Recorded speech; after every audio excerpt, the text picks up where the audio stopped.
Hi, I'm Rob. I'm Rou, We are into SHIKARI. and you're watching All Schools. .de.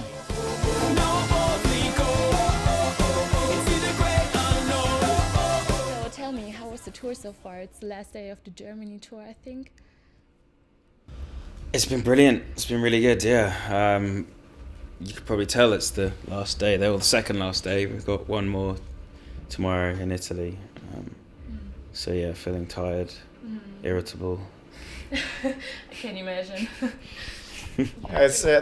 You mentioned that we're all feeling well, but there was a time where, about a week ago, an illness sort of swept through the whole tour, and about half the people on tour got ill, me being one of them. Rou had a bad back at one point, but I think he missed the flu, luckily, because it affected everyone's throats. So it's a good thing our lead singer didn't get the sore throat, but a bad back is still not fun. No, that's true. But especially when you jump around like him all the time. Yeah, that's it. Yeah, but now we're almost back to full health. Just 2 last pushes, and then we get to go home for Christmas. That's great. That sounds great. So, The Spark just came out this year, your new album, and we all know that it sounds a little bit different than the other stuff you've done. So tell me, what made you to decide to kind of try a new sound? Frustration, boredom. Just constantly want to progress, really. We're very lucky to have a job that enables us to be in control, so we're able to make art that we enjoy, and that, we constantly want to push ourselves. So we wanted to make what is hopefully the strongest album we've made. So you think it's the strongest album you've made so far? We wouldn't put it out if we didn't think that. Okay, that's true. And I think you mentioned in an interview that it was very hard to write the lyrics, but kind of easy to write the music. So why was that? Well, music's just a tap, and I'm just there with a bucket, so it's really easy. But lyrics is like having to organize what's going on in the world and put it together and have an output that's an interesting perspective on the world or something.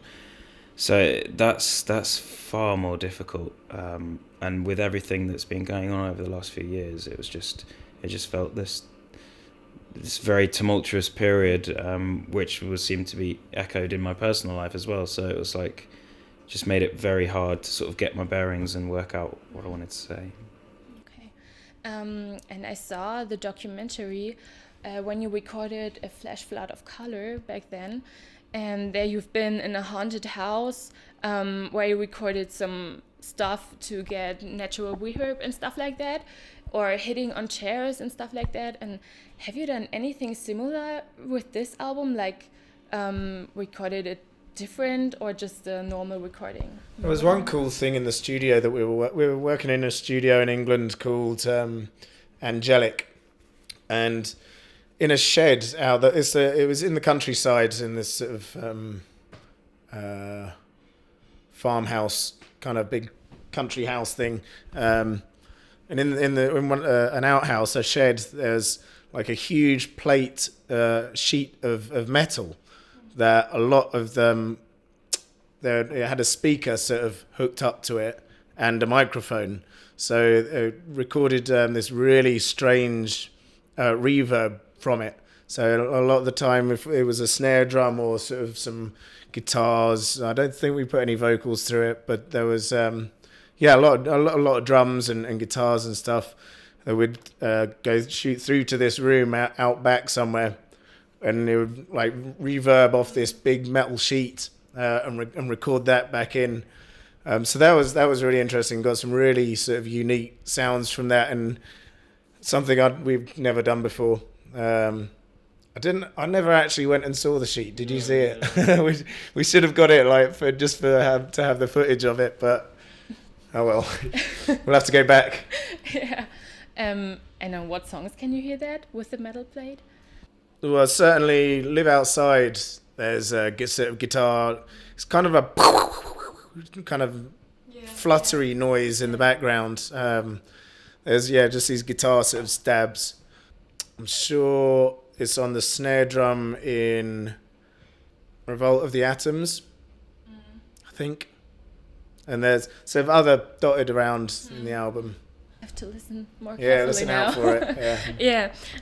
So I saw that you did for promo stuff, I think, a lot of acoustic sessions at radio stations in UK. And those acoustic sessions were amazing, by the way. And I thought, was it hard for you to try another new sound with that? Because it's completely different. Yes. And how did you make it? Just try it, or did you have a plan or something? Well, how it kind of works is like we look at the song, and then we look at it. I mean, the structure will always be the same, but we look at the instrumentation in the song, and we look at the strongest parts or the most sort of the lead parts, and then the backing parts, and then we think about what instruments we can do versions of those parts in. Obviously the vocals will still be the vocals, and so that's kind of how we break it down, or we think about sort of different interesting ways we could do the parts, or the instrumentation, like for example using my glockenspiel instead of like a synth pluck or something. So then we kind of strip it back, and obviously the structures are all the same. It's just kind of the instrumentation of them.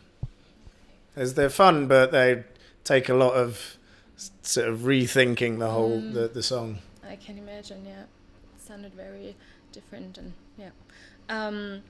and I heard a lot of people say that they really loved the acoustic version of Adieu you're playing live at the moment. And I was wondering, have you thought about bringing this version out as a single or something in the future, or just for live? Yeah, we haven't thought about anything like that.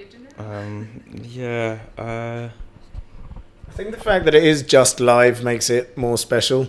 Yeah. Like we do a lot of things differently live, because that's the sort of fluid nature that our music is. And I think, the fact that you can to hear it, you have to come see us live to see it in that format.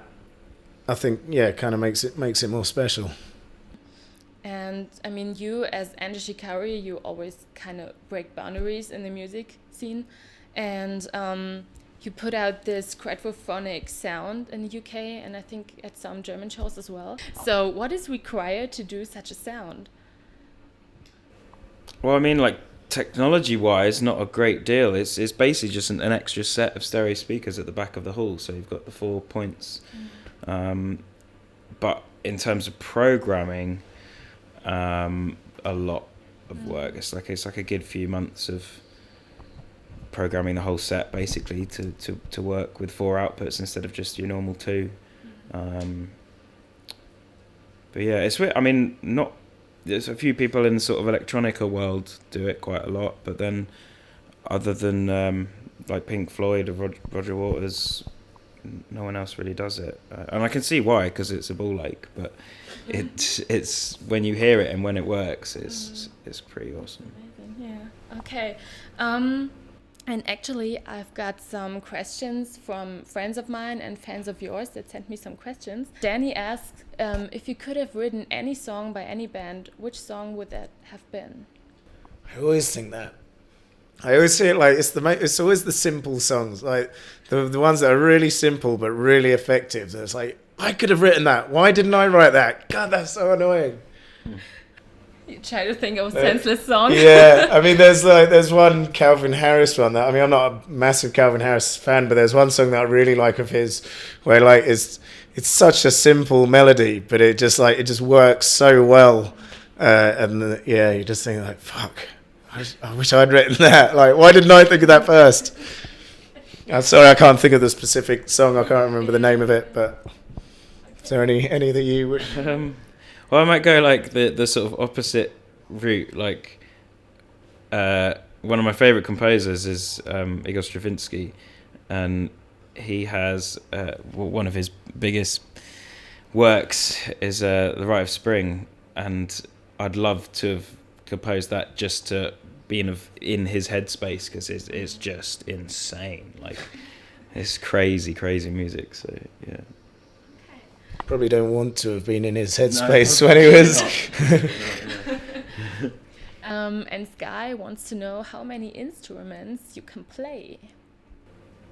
Well, none. Actually, none. It's all fake. If we rephrased it as how many instruments can you sort of get away with looking like you can play, then a few. And Curtis wants to know if you are aware that there is like a dating page on Facebook relating to your band. Really? Okay, you're not. And what do you think about that? What's it called? What is it? Yeah, I want to check it out. It's funny. So what is it, just like Enter Shikari fans who hook up or something? Yeah. That's funny. Intriguing. Well, we do have. There's a couple of like friendships we've made with basically fans that have been following us for a while, and now we're just good friends with who have actually got like engaged and got married and had kids and all sorts of stuff. So yeah, it's nice when the music brings people together. When we were playing Moscow recently, some long time fans of ours, a couple who I think met through our band, a Russian and American, and they're both great people, and we've become good friends with them. And we knew that he was going to propose to her, so we got them back into our dressing room backstage and had some champagne ready, and he got down on his knees sort of then in our dressing room in front of us, and it was all very exciting. Yeah. That was really, really nice to see. So yeah, and we hear about a lot of people that get together through the sharing their love of our music, which is a really cool thing. I mean, I suppose either the people that listen to our music are the type of people that are easy to connect with, and so I mean, there's the whole Shikari family thing. We didn't even make it; it just kind of evolved itself, and that basically anyone that's going to a Shikari show by themselves are guaranteed to have some friends there, because everyone in our audience are very friendly and very nice people, and they share a passion for our music. So it's something about our music just seems to connect people, I suppose. So that's cool. I mean, we didn't know that there was a specific Facebook group for it, but now we know. It's a secret group. Yeah. But it's funny. Okay. We should make an app from it and monetize it somehow. Earn some money. Yeah. And my last question. Well, with your latest video to the sites, you've been on the moon. Some say it's fake. I don't think it's fake. And Marvin wants to know if we still can breathe in space. Well, if you were watching the video carefully, then you'd notice that I didn't have a mask on. So the answer to that would be yes. Yes, we can.